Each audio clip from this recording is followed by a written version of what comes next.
Okay, I think we might have everyone here, so I'm going to start the meeting. Welcome, everyone. This is the kickoff meeting for the WestCOG Regional Animal Control Services Study Project. My name is Rosetta DePaul. I'm the Director of Client Services at Rauhaus Friedenfeld and Associates. And before we begin the meeting, I just want to establish a few basic protocols for how this meeting will work. Right now, the meeting is being recorded so that it will be uploaded later to WestCOG's YouTube channel for future reference. You may notice that you are on mute. I'm going to kindly ask that everyone remain on mute for the duration of the meeting, just to rectify any issues of conflicting background noise and things of that nature due to the fact that we have a number of people in on this meeting. We will be having a Q&A session, as you can see at the end of the meeting, and I'll provide further instruction once we get to that point. At this time, I'll ask our project team members to introduce themselves, starting with Eric. Hi all, I'm Eric Nelson. I'm an associate and the supervising architect for Rauhaus Friedenfeld and Associates here in Boston. I'll be the project lead and have been with Rauhaus Friedenfeld and Associates for nearly 10 years. Know my way around animal care and shelters, and I just want to very quickly go through our project the meeting agenda.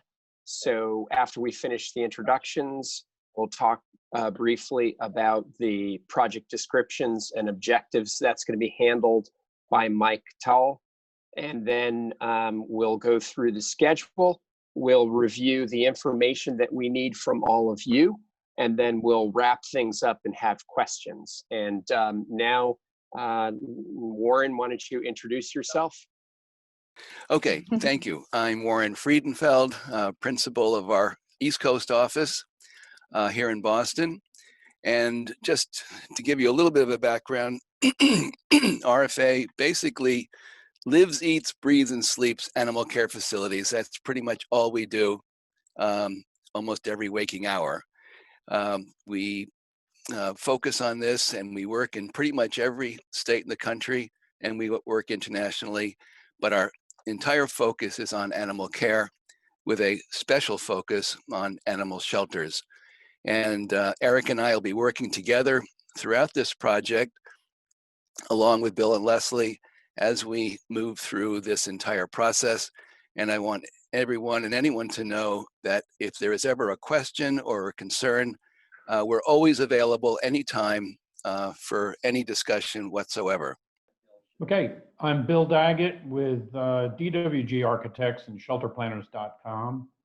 I've been designing animal shelters for over 20 years all over the country as well. We started specializing in analyzing animal shelters and developing needs assessments about 15 years ago. And have probably done, oh my gosh, hundreds and hundreds of needs assessments all over the country. We're going to be working with RFA on this project in support, doing a lot of the statistical crunching and analysis and providing some insight into shelters. I do the statistical part of it and that which, eventually leads to design, and my associate Leslie does the operations end of it because she has great expertise in that area. So Leslie, take it away. Hi, I'm Leslie Hervey. I have over 15 years of direct executive director leadership of shelters, both in the nonprofit world and then as in the capacity from the animal welfare leadership, as well as from the leadership standpoint of Michael, of leading animal control officers. And so I understand what their restrictions are and what their issues are in the field. Since I've been with Bill since 2015, and we have been working from building buildings and helping merge the two to nonprofits and animal control officers' buildings from their viewpoint. So I'm here to help you as much as I can. Thank you. Thanks, Leslie. All right, so now we'll kick things off, and Mike is going to talk to us a little bit about what we're all going to be doing. Okay. Hello, everyone. Mike Toll here, Deputy Director at WestCOG. Thanks, Eric, for the introductions, and thank you, RFA, for coordinating this meeting. Yeah, WestCOG is starting this project coming from the fact that we as a COG, our job is to provide regional services and regional information for our mayors and first selectmen. So they meet every month, they come up with their agendas, and we try to put those forward and come up with solutions for them, or give them good information for them to make decisions with. So we serve directly our CEOs, the first selectmen, and the mayors.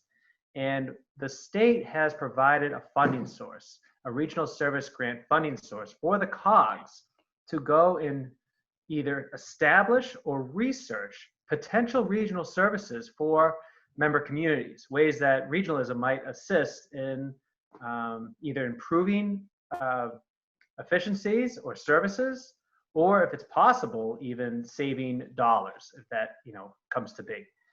And what we're doing with this step, because we have that funding, is we're exploring the potential for regional service for animal control, municipal animal control. So what our objectives are, what we're trying to accomplish is this, is that we're trying to get a baseline of information, basically to understand where we are now, what communities have for services at this very moment, and what works well for them, what they're struggling with, but also to identify with that information recommendations of either partnerships or opportunities to either share resources, or might be something that we haven't even thought of at all that has nothing to do with regionalization, but if it provides services that are better or more cost effective, we want to make sure we get that information up. So the goal is to come up with a report that has recommendations that we can then deliver to the mayors and first selectmen of our region, and they can make sound decisions on how they want to move forward in the idea of providing better service and potentially reduce cost, with cost savings.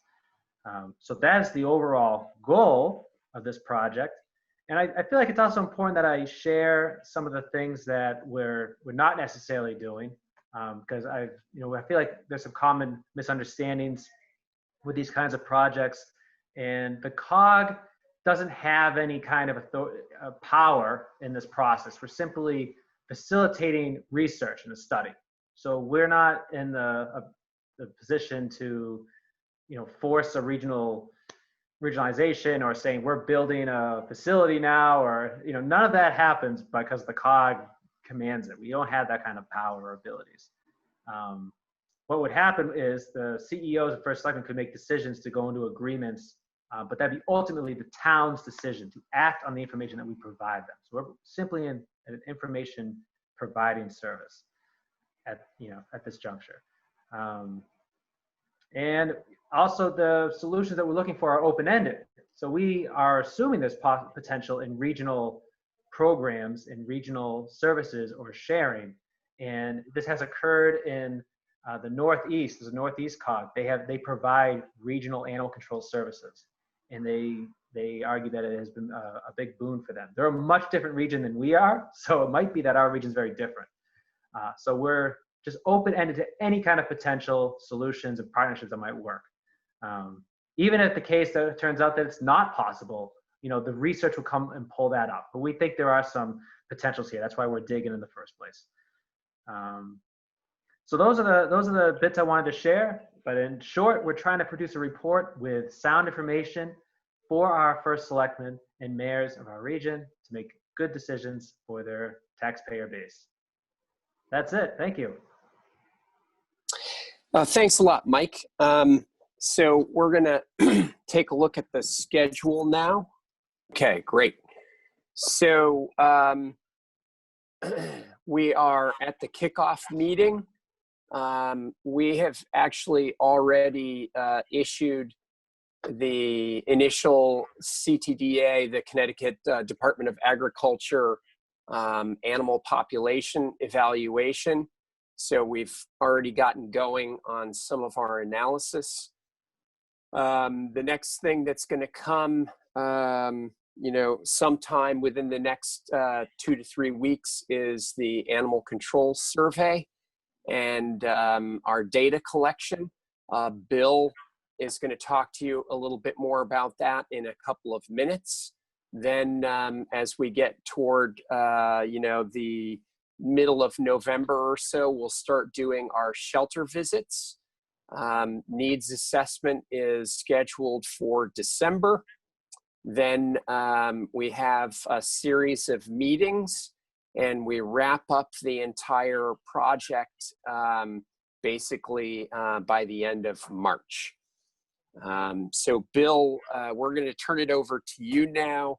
Why don't you talk a little bit about the information that we need from the constituents? Thanks, Eric. So in developing needs assessments, we need to find out exactly what's going on in each jurisdiction. And we've broken this into kind of 7 items that we'd like to get from each jurisdiction. And the data at the bottom of this page shows that it'll be submitted directly to me, and then I will start evaluating that, collecting it. We're going to develop a matrix so that we can see everything more or less all at once in a series of spreadsheets. So the first item is a repeat for you, I think. Data that you all have submitted to the Connecticut Department of Agriculture for their APCP program for 2015 through 2019. That's going to give us a pretty clear understanding over the range of that 5 years. And it's important to have a 5-year basis so we can see trends and so forth. That's something that our analysis of their 21-year study also shows, and it'll be similar to that in terms of what comes out of it. Number 2, we have a website, www.shelterplanners.com, and there is a report tab on there that if you hit that tab, it opens up this statistical questionnaire. And what we're looking for is for you to fill out your 2019 statistics in that questionnaire for us. We're looking for your canines, felines, other large and other small animals, but no feral cats or wildlife. There's just to the side of that, on the same page in the website, is a programming questionnaire. And there's a number of questions there that help us kind of gain an overall view of your mission, that sort of thing. Also, this is where we record the number of volunteers you may and have involved in your shelter. Also, the number of people involved in animal control and operating the shelter. And I've got a couple of notes here on this. What we're really looking for is your existing conditions in 2019, not your future hopes. We'll get to that eventually. Number 3, this is where we separate out the wildlife and feral cat statistics.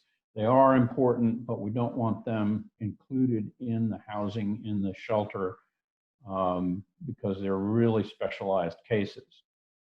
Number 4, if you can provide us with your annual line item operating costs for 2019, and that's actual costs since you have that. And that's going to give us an understanding of how much money is being spent in your jurisdiction per animal, let's say, and how that's divvied up within the operation of the shelter and animal control. Number 5 is, if you have it, hopefully, a series of protocols and procedures. If you don't have it, then let us know. But we broke it down into intake procedures, isolation protocols, required observation times, and that may vary from shelter to shelter. This is essentially your intake and pre-adoption housing, so that we understand where the breakdown occurs in the separation. Inoculation protocols, minimum legal stray holding durations, animal ID protocols, shelter cleaning procedures, adoption procedures, spay neuter, and protocols that we may have missed or are not listed. If you have that, we would certainly love to see it. Number 6 is just a written description of your interaction with local private humane societies. If you transfer animals to them or they come and pick up animals, we'd like to know how that interaction works and sort of what the scale of it is. And then finally, any suggested goals, concerns, etc., for the idea of regional services and how they might be constructed. This is kind of open-ended, but if you can provide us with that, I think it'll help everyone understand more clearly what we're after here and be able to put together something that may engender cooperation, may save money, we don't know. And then Eric, can you scroll down just a little bit? Yeah, that you'll see there, if you have any questions, you can contact me directly. And the online questionnaires are automatically submitted through the website. The other information will have to be submitted to my email address. And I think that covers it. Okay, everyone. So we have decided, since there's only about 20 participants on this Zoom call, that we'll actually open the chat up to everyone, disregarding the chat box. So I'm going to unmute everybody at this time. If you have any questions, please feel free to direct them to either Eric or Bill or whomever is most appropriate for you. Okay, I'm going to unmute everyone now. I came in a little bit late to this, a few minutes late. I'm just curious what the impetus was. I understand the goal is to try to do better coordination and to have some cost-saving methods. I was curious what this was, what stimulated the attempt to go in this direction. Can somebody give me that information? Hi, Sheldon. This is Mike Toll at WestCOG, Deputy Director. Hi, Mike. And the impetus for this was we got funding from the state to research regional service programs and projects and see what opportunities existed for our towns in the WestCOG region, the 18 towns we serve. We came up with some ideas, and we also got some feedback from our first selectmen and mayors that are in the WestCOG, the council, and one of them included animal control. So we went and started looking at some options. We put it out to bid to go investigate what opportunities exist for regional animal control. And there's also an example that's been done in another COG, the Northeast COG. They have a regional animal control program there. So that was the impetus for why we started this project. So I only see one animal control officer on this Zoom meeting. Now I know that animal control officers there's a big demand on their time, so they may not be able to join this call, even though they might have wanted to. But I'm just curious if you're getting buy-in from the animal control side of this in the individual towns. Yes, so that's going to be very important for our process to make sure that they are fully aware of the project and what we intend to do. This brings up something I meant to bring up earlier. We have a regional animal control committee that is going to be reviewing the work that's produced by RFA and the reports that they're creating. And we're going to be looking for some more participants, and animal control officers we think would be great participants. We currently have Chris Muir with Wilton on our committee as an animal control officer. We also have some other members, Curtis Reed. He's the head of the regional animal control facility that serves the northern region and WestCOG. 5 towns I think it serves. And then we have Lisa Echito for the city of Danbury because they have a brand new facility. And then I'm also on the committee. But we're looking to expand that to get buy-in and get involvement from animal control officers. And then there's a component where, Eric, you can correct me on this, but there's going to be a lot of interviews and review of the facilities. So there'll be animal control officers will be spoken to directly about this process with RFA staff. Yeah, that's all correct. Great question, Sheldon. Obviously a very important part of this study. So, again, we are recording this and it will be available on the project's website. So the animal control officers, can watch this when they have time to do that. And they can all send us questions and we will definitely seek them out at numerous points during the study. I have a special interest in this. I'm the regional director for the chairman for ESF 11 emergency for the regional emergency planning team. And my interest would be if there's a disaster, so many of these communities that the WestCOG represents are small communities and they may have small needs, but individually small needs if there's a disaster. So we're trying to develop a plan similar to what the American Red Cross has for the human side of this, and that is to have regional shelters. So I was hoping you guys in this would be a great segue to going in that direction, not having a regional animal control facility, and that could be used then in a disaster situation too. That's a great point, and it's something that is community, especially on the southeast coast where hurricanes often hit, North Carolina being one that gets it most of the time. And there's a lot of disaster pre-preparedness so that animals are taken care of during those critical times. And I think you've pointed out something that we definitely want to look at closely. It'll be very, very important for the region to have regional facilities to deal with this, so that way you don't have to teach. Region 1 has 14 towns. You guys are the WestCOG extends into Region 5 as well, and you guys we could have 3 or 4 shelters. Regional shelters would make it much more efficient for the use of staff too. Oh, absolutely. Okay, great, good idea. I'd like to see this happen because I deal with the 14 towns of which also involves the other regional. I forget what COG stands for, but there's 2.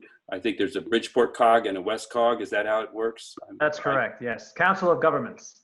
Council. I know Bob Kennedy and Chris Ackley are on the call here right now, so they're familiar with the other part of the county that we deal with. Anybody else have any questions for us? This is Mike Toll at WestCOG. I just want to make a plug for the project website. If we receive questions, those answers, the questions and answers of questions we get are going to be posted on the website. So if you do not have questions now, you can email.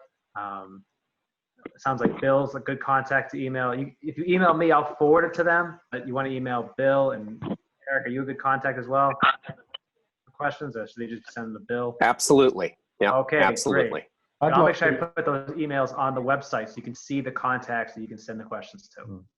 I'd like to point out one more thing on the overall requested submissions matrix. What we're looking for is whoever each jurisdiction feels is the right person within the animal control department to be the contact person, fill out these various data points and so forth for us.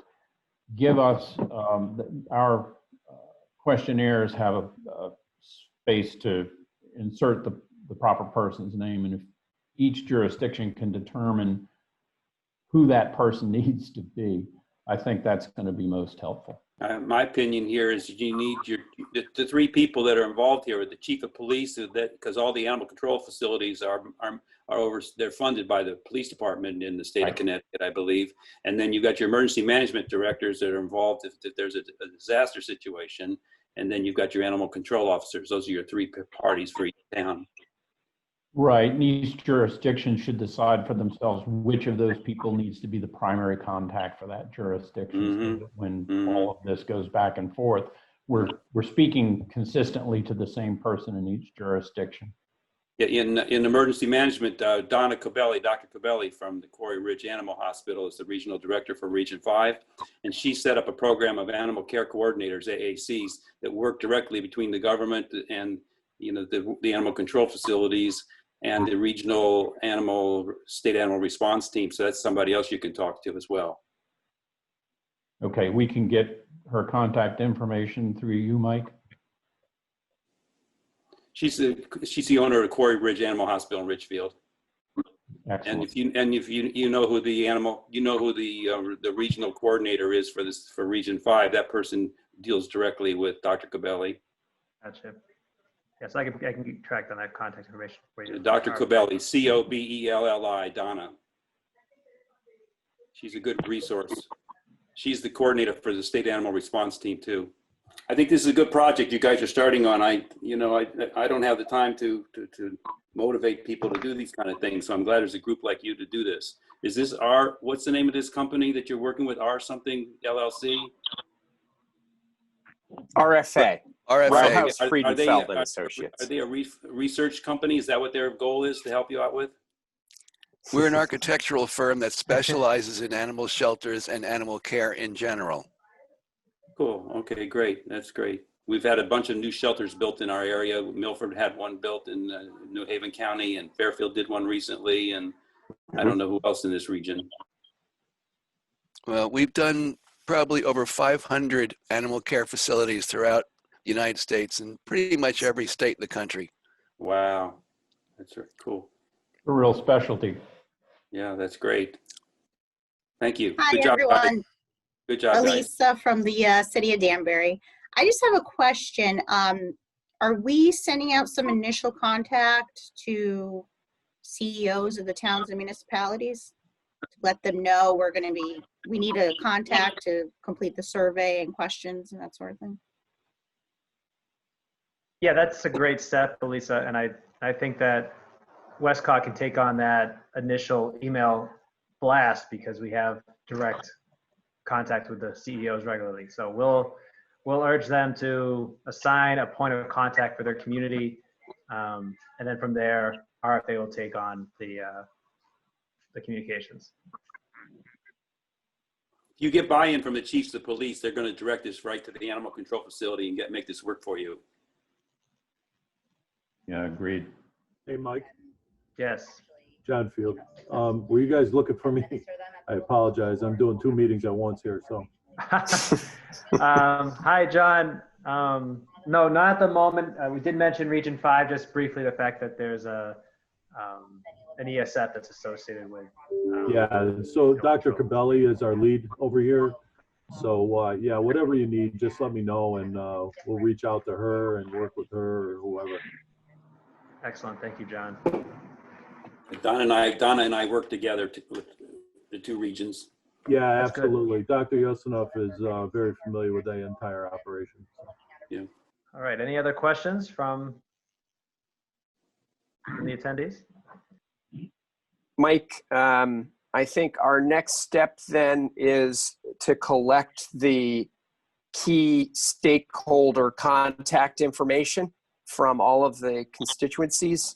And then if you could send that list to us and we'll start to organize folks around getting us information and making sure that it's clear, the directions as to what they're supposed to do. Understood. Yes, we'll go about that very soon. Okay.